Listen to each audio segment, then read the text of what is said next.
the statements from people in his room.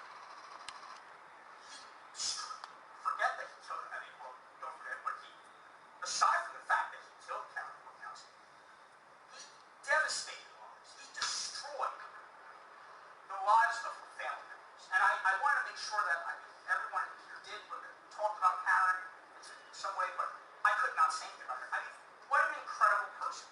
And look how, not just that she touched people's lives, but people relied on her for essentially survival. And she's gone because of the defendant. And there needs to be punishment for that. Hey everybody, John Van Dyke here for New Jersey Exposed. Today is Wednesday, October 14th, 2020. The time is 6:16 p.m. Yes, that is Jersey time. No other time because I am in Jersey.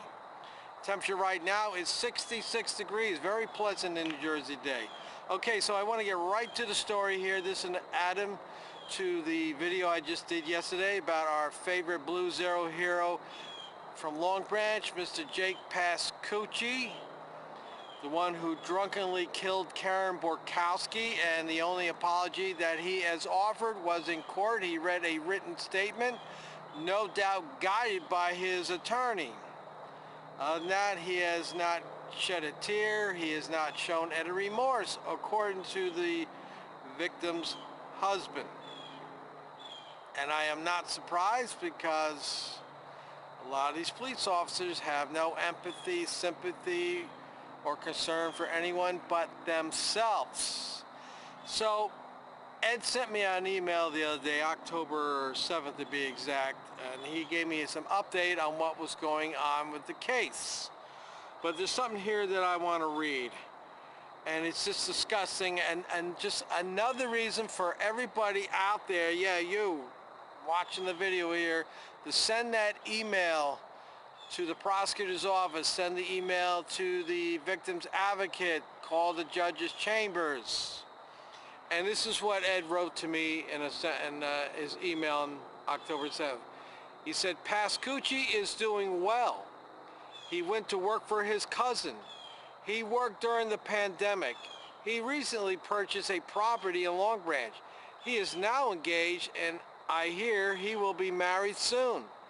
He thumbs his nose at me, my family, and justice. He wins, we lose. Well, let me just say this. I want to know where Mr. Pascucci is getting his money. Because I don't think he was making that much as a Long Branch cop, $100,000, $110,000, something like that, who knows. It's probably six figures, no doubt. That he could afford to pay for a high-priced lawyer, very expensive lawyer, well-known, gets results.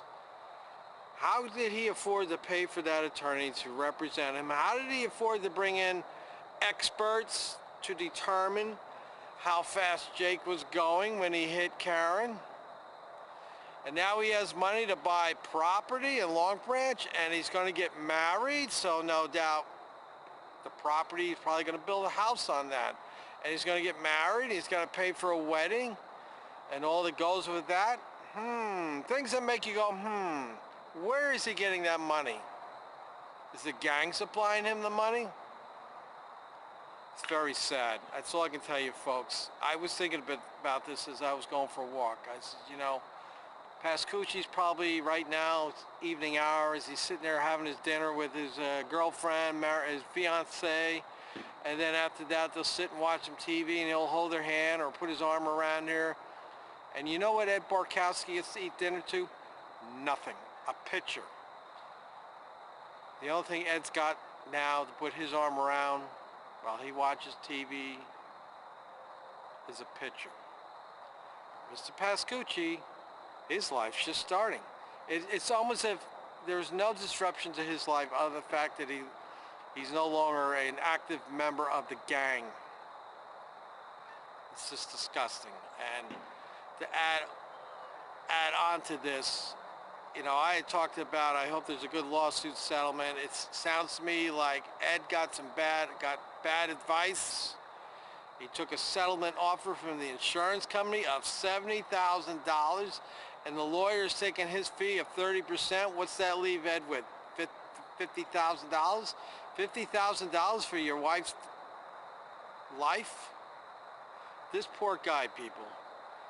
I don't know. I wish I had been able to gotten a hold of him when it all went down. Maybe we could have got him in a different direction with a different attorney, and I definitely would never have settled with the insurance company for $70,000.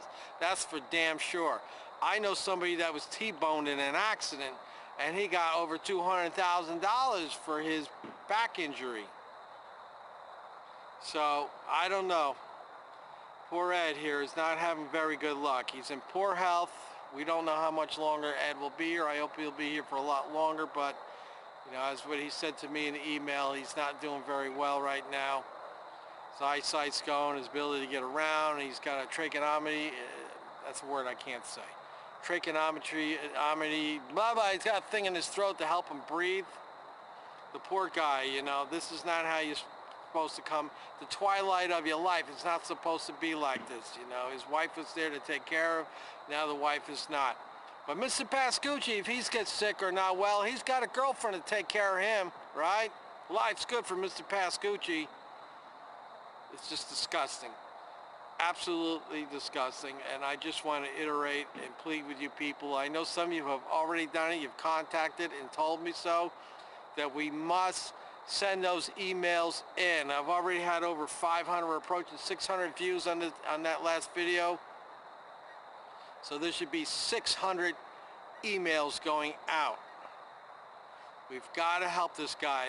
It goes beyond just Ed himself.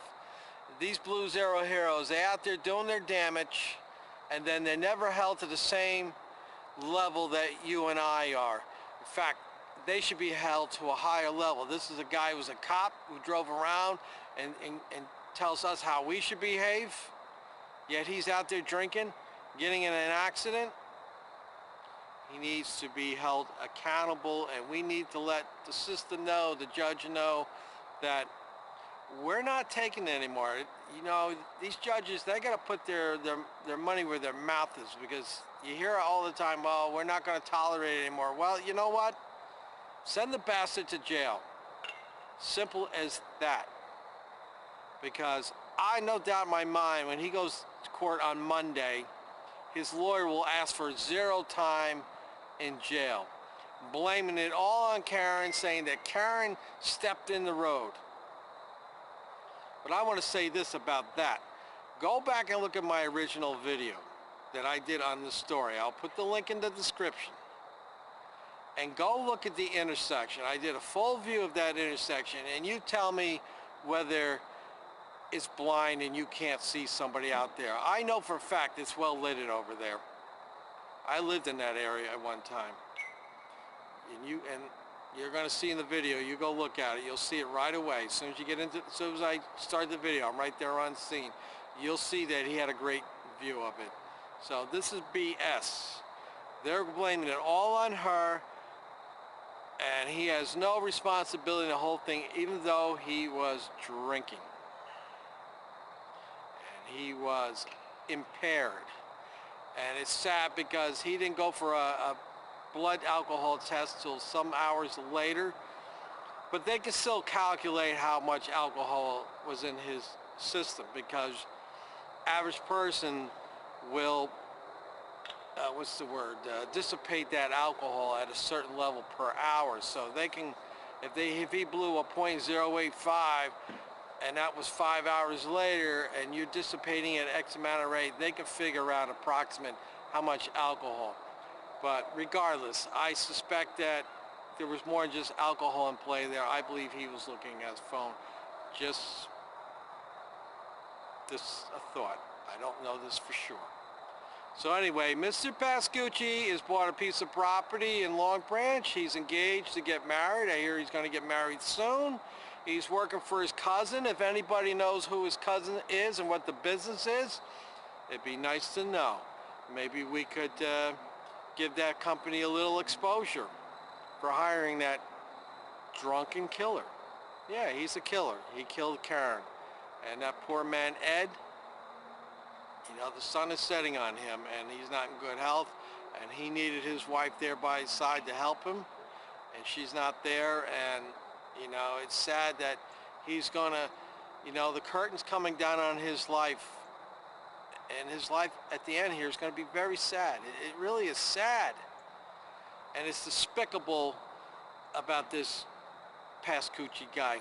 It's just despicable just to read one letter in court, and you know the lawyer orchestrated that whole damn thing.